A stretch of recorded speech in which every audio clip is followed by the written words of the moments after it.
Thank you all for being with us.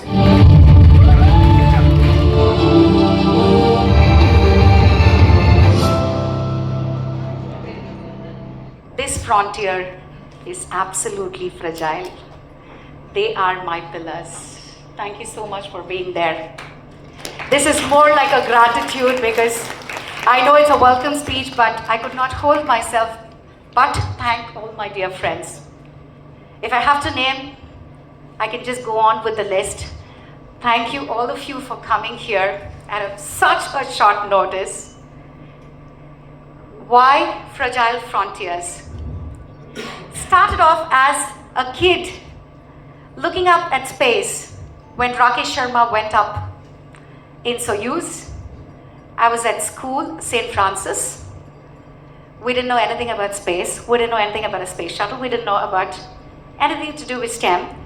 But the moment, the day he went up in space, the headlines were fully with Rakesh Sharma. So we took the paper to our science teacher and we said, can anybody go up? Is he God? Teacher, please tell us, teacher. Today, in fact, I had invited my teacher. She's 75 years old from Hyderabad. I desperately want her to be here, but unfortunately, because of her health ailment, she couldn't make it, but off to her. She said, child, I will teach you what is space. People who go there, yes, they are God because they're very humble. When they get to go there in space and look down on Earth, we all are just dots. And in these dots, why are we having our egos, our fights? So you, my students, my children, make a vow that you will be there for anybody who seeks support, who seeks help, any time of the day or night, owing whatever position you are in. So make a promise. So that was a promise we gave our teacher. Reena teacher, here I am standing before whatsoever little that I could do with children. Because space was considered to be an unknown territory that could be there only for the niche, but brought it down to the children from humble backgrounds. Built Azadi Sat for the 75th Indian independence, where 750 rural girls from Kashmir to Kanyakumari were a part of the mission. When they stood up at ISRO, looking at their satellite go up, they teared up. These 15 years old were to be married otherwise, but today they stand tall with an aspiration, saying, we will become scientists, we will become fighter pilots, we will do something for the country. So we wanted to bridge all this.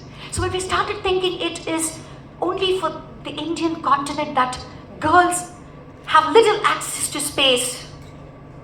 No. When I started calling my sisters around the globe, I felt the same challenges for girl children, for women. So I said, okay, India is known for bridging the gaps. India is known for bringing everybody together. Let's all bring the whole world together because we believe the world is one family, Vasudhaiva Kutumbakam. So why not bring all the girl children as much as possible into this industry, because there's a very, very thin difference between missiles and rockets. It talks about innovation, it talks about the politics, it talks about the power hungry in this domain. We are not going to be power hungry, but we're going to be giving power to girl children to bring in peace. So with this little note, I wish to thank everybody once again for coming. More so our lioness, Srimathy Meenakshi Lekhi, who broke 9 of her ribs and still made it to Mansarovar. I just heard this narrative and I said, boom, God is brought the right person here at the right podium. My father hailed from Madurai and Meenakshi is the Archie there, that's it. We had the dance performance which had a Meenakshi. So I think Meenakshi plays a lot of good things in my life. Thank you so much. Thank you everybody once again. Namaste, Vanakkam. Yeah, because few things which I dreamt as a child never succeeded. But since our MC was telling about his childhood, my childhood is little older than that. And when Srimathy was talking about her childhood, I say I must talk about my childhood.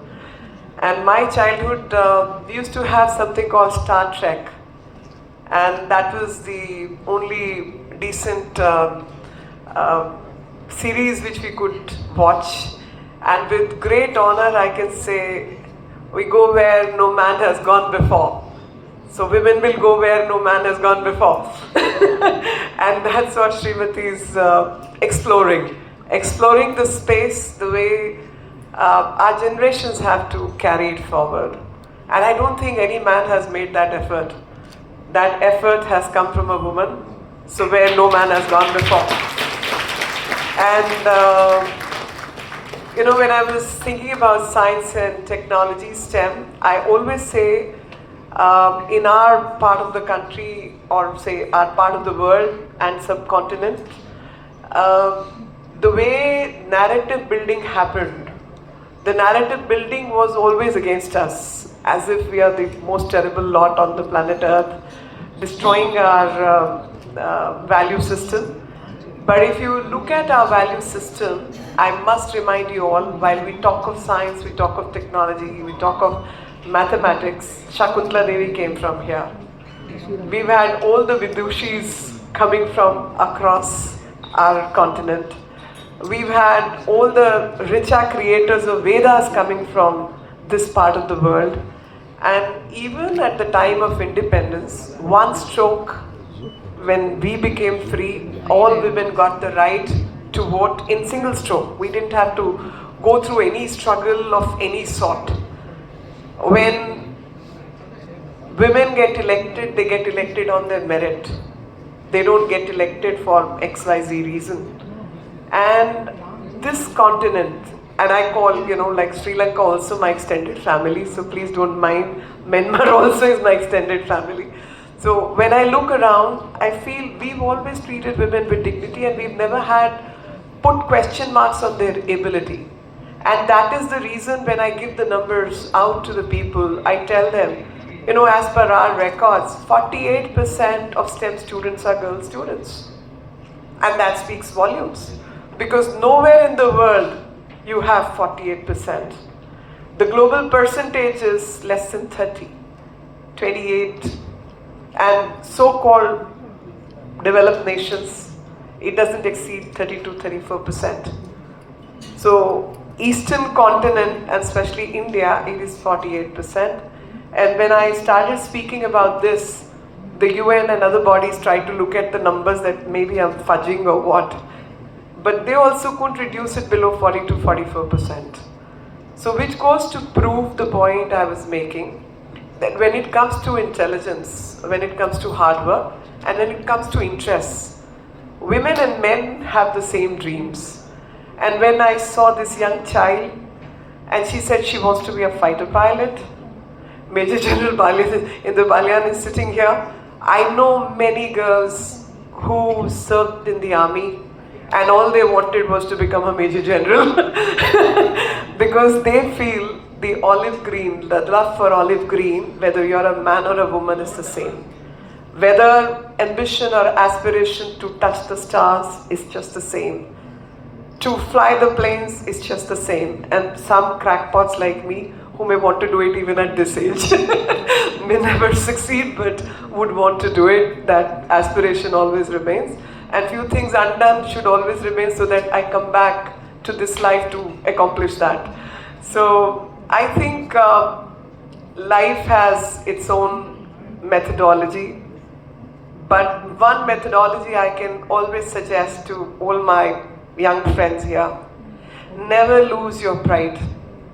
And pride should not make you vain, but pride in your cultural heritage, pride in who we are, knowing what our ancestors achieved, knowing that people in other civilizations were killed for saying Earth is round and it goes around the sun. Our rishis had calculated the distance between Earth and Moon and so many other distances between Earth and Sun, value of pi to whatever else. We are holders of that great science and that great knowledge, that when human mind started to wonder and when human mind started to discover and discover God, life, it was all done scientifically. It was all done through numbers. It was all done through algorithms. And that is what is our strength. Our culture is a culture of science. Let's not lose value and let's not devalue that. Capture strength from there so that a dream of a developed nation can be accomplished. We will all do our time on this planet, whatever God has destined us, but leaving footmarks, and that's why speaking so highly of a person like Srimathy, it's not what we do, but it's the traditions which our generations will carry. It is a tradition of science which we induct in people, in youngsters who will take the science forward and who will actually make a difference. And when she said that there's a very little distance or difference between a missile and a rocket, I was laughing in my heart because I know the missile project was handled by women. So I'm very proud of them, very, very proud of them that women not only can handle the missiles, they can handle the rockets equally. And I remember there was, being a politician, you get all kind of silly questions in life for which the problem you're not responsible for. So some man had made a comment about torn jeans. And that day I was with one of our great scientists, the missile woman of India. And we were together in Science Museum talking to some youngsters, and suddenly this person comes with a mic. What do you have to say about empowerment of women? And I'm like, yeah, your colleague said this about torn jeans and this. Look, I never made that comment. Why are you asking me? No, but you're the spokesperson, you have to answer. And I'm like, I say, do the jeans really make a difference? For me, women my size, dressed in saris, wearing veni in their hair, and sending satellites up in the sky, controlling mission Mars is the true embodiment of what empowerment is all about. Holding a ranch in your hand and setting the vehicle right is what, according to me, is the real empowerment. Empowerment does not lie in how you dress. I mean, I don't care whether you're wearing a torn jeans or whatever else, or you're wearing an overall or your clothes are dirty. It doesn't matter. What matters is your power here and here. These two strengths, the strength of your heart and strength of your head, is non-replicable. It is very individualistic. And that individualistic power is what makes you an individual, and that's what makes you who we are. And as women, I think most of my friends my age and older than me will agree with me that our struggle has been this only. That please don't judge me with how I dress, what I look, please. I am beyond that. And that beyond is the power of the head and the heart, which none can replicate. And that's what I see in Srimathy, that power of the head and the heart. And that power is what is going to change the world and change my country too. Very proud of the effort she has put in, very proud of the effort all these youngsters have put in, and taking India where India needs to be. Another point which I wish to make today, that when we have a great tradition of learning, great tradition. And when we got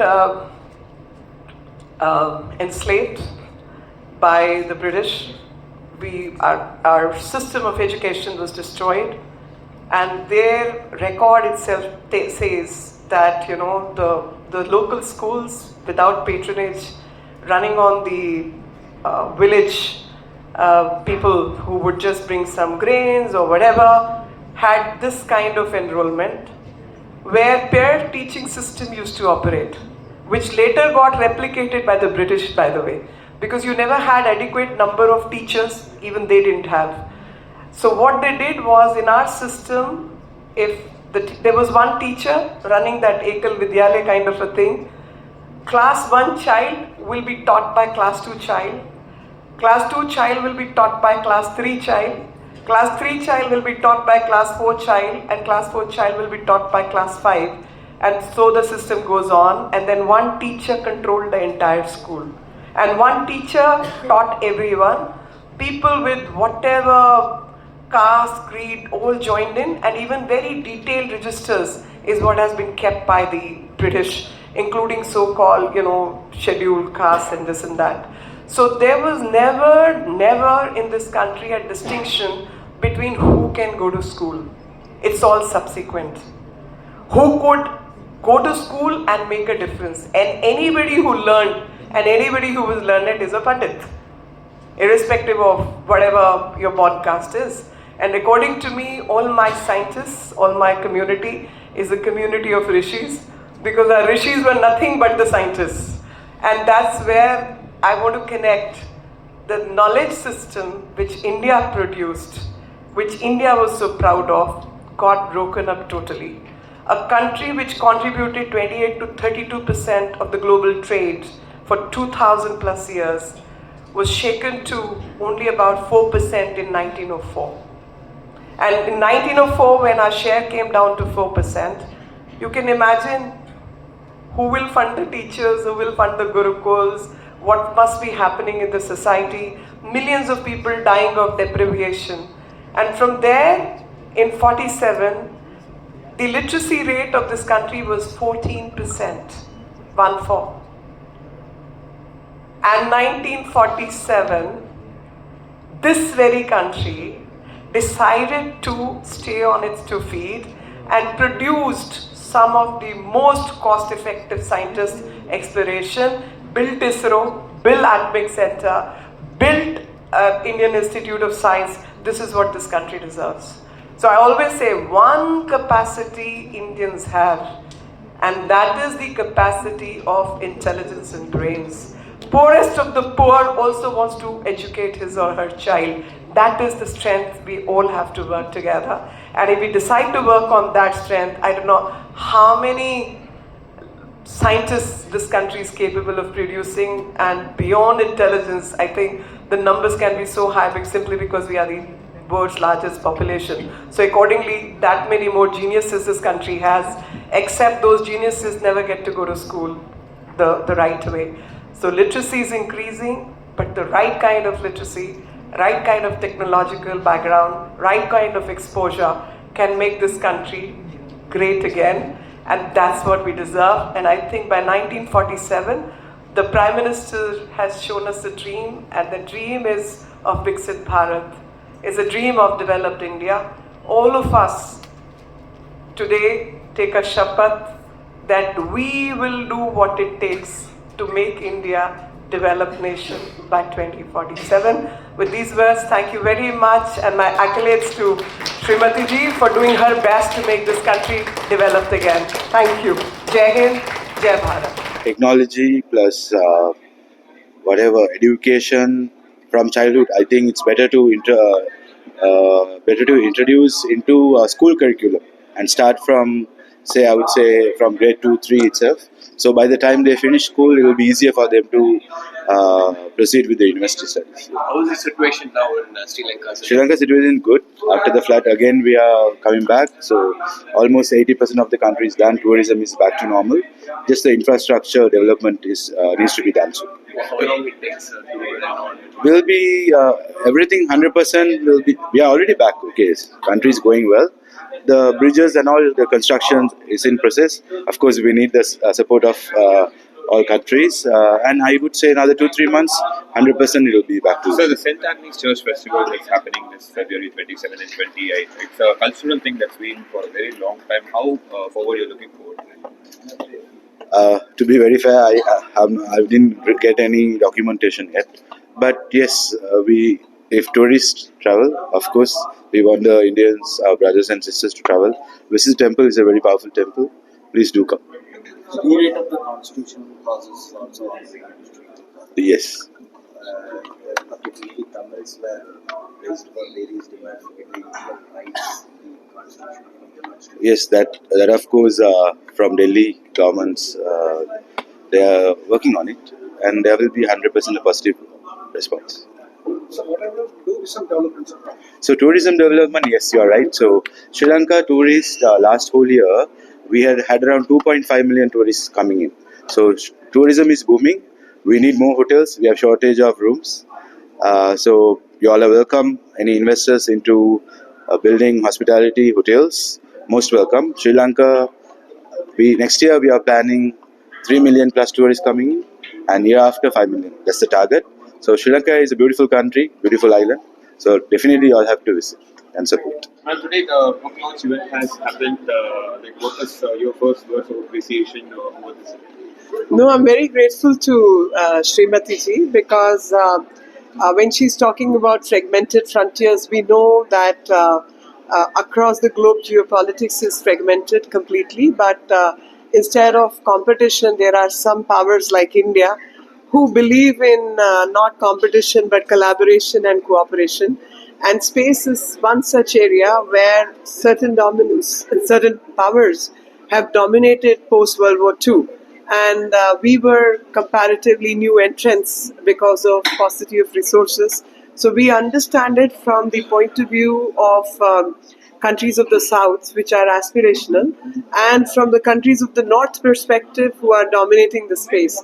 So, in spite of having constraints of finance and money, India did make an entry into space and did become a power to reckon with, and did continue to work on compiling and completing its journey in the space, being part of that elite special group only because of its knowledge, only because it was dominated by science and technology, only because our ancestors believed in a civilization which was based on science.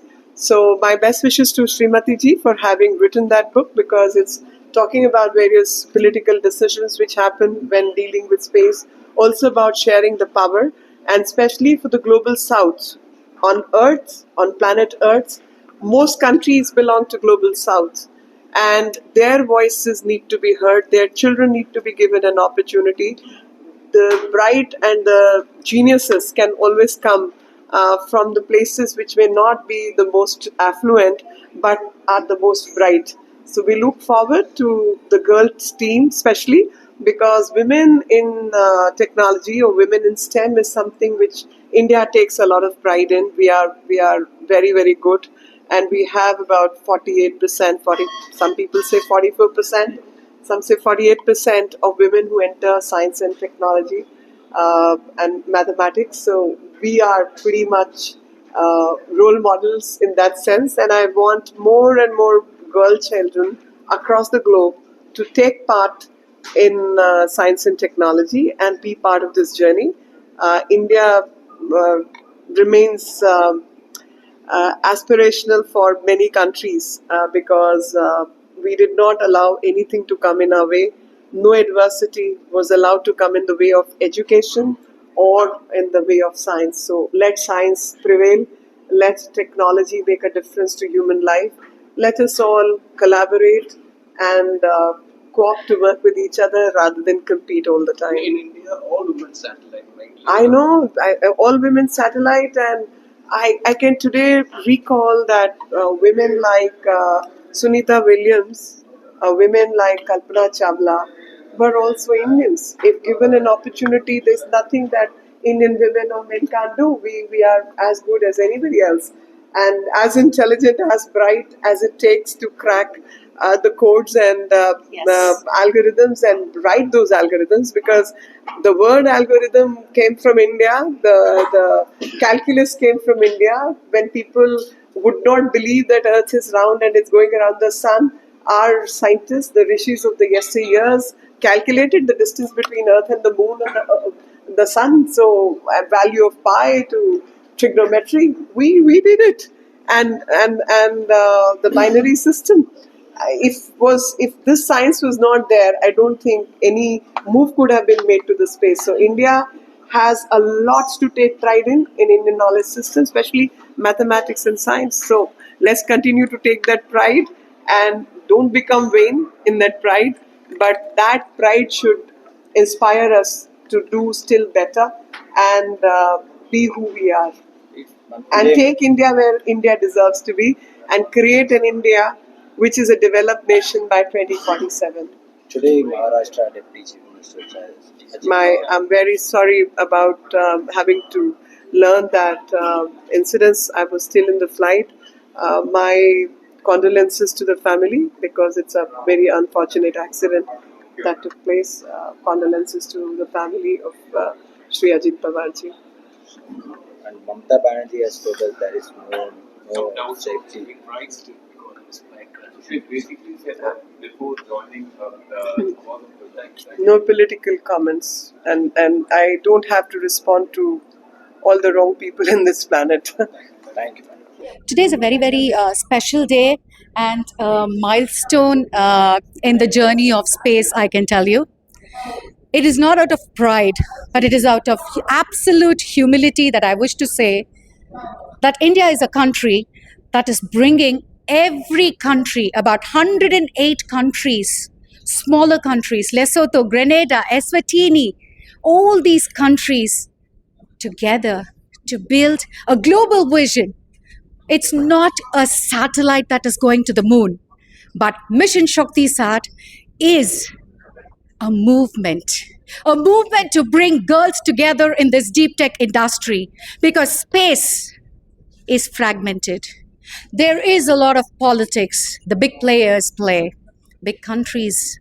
But we are here where we want to bridge that missiles into absolute rocket to humanity. And that's why this book, Fragile Frontiers, where innovation meets politics and power collides. A very, very important book. And I really thank astronaut Rakesh Sharma, Minister Mazia from Eswatini, Dr. Claire and Shelley Brunswick, and our own Agniputri Tessie Thomas, who have been, with us in this whole journey. Let us take the world together to the moon, make it an icon for global peace and girl power. How long it taken for this? It was almost, the experience is almost about a decade. This book is completely the fragments of whatever has been in around the space industry, in around geopolitics, and a little bit of where I started and what I found and where we are today. So it's taken me almost a year to put this together, and hopefully everybody will love to read this. What is your advice to your students? I am a student myself. I learn every day, every minute from them. We have the strongest power called student power. And I think if we are able to nurture them, space is not the final frontier. We will go beyond that. Thank you. Thank you. Mission Shakti Sat. Yes. Mission Shakti Sat, we are extremely happy to share that 7,000 girl children from 108 countries are already engaged in the curriculum that we've exclusively built with 20 professors and also validated with InSpace, where we have 5 scientists who vet the whole curriculum, and that curriculum is gone to the whole world. So we as Indians are givers.